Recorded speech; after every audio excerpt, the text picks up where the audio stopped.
Thank you, Madam Speaker. I rise today to ask for your support of House Bill 5751 that will provide for the process of certification of an emotional support animal. Many of you may have noticed a sizable increase in students and community members who have emotional support animals in your community rentals, their properties, and the universities. Due to a lack of oversight in how these certificates are handed out, we've come to having a process of dial-a-doctors, most not even residing in the state of Michigan, who are handing these certificates out to our residents. My bill proposes to change that by creating a separate act that is entitled the Emotional Support Animal Act. This has changed from the previous version of this bill that many of us have voted on in this chamber, that instead of opening up the Housing Act and putting penalties on renters who do the fly-by-night certificates, usually in less than 24 hours with a doctor they have no relationship with, this new version puts the penalties on the prescribing doctors and healthcare officials who are doing this simply as a fast money-making scheme.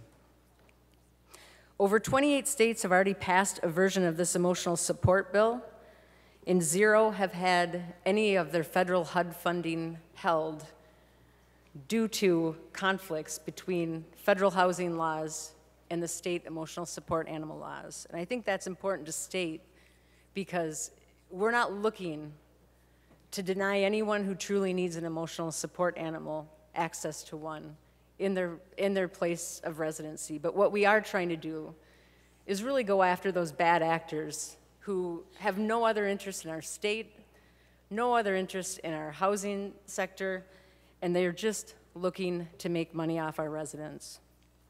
So if we don't pass a bill like this, a bill that we have now modeled after California, we will only see rental prices being raised on everyone to cover the costs that property managers now have to charge because state law does not allow those property managers to add a fee for a pet when you have an emotional support certificate. So what they do is they penalize everyone who is renting from them by raising those costs. The second thing that we'll see if we don't pass a bill like this is increased abandoned animals in our shelters. And I can tell you that my local university has gone from seeing about 23 or 24 applications for emotional support animals come when they do their freshman and sophomore housing. They're over 300 right now. And that jump has happened just within a few years. And what our shelters have seen, our Marquette County Animal Shelter typically has their dogs adopted rather quickly. And this May, you can kind of draw the line of comparison. This May, our animal shelter had over 225 dogs to be adopted.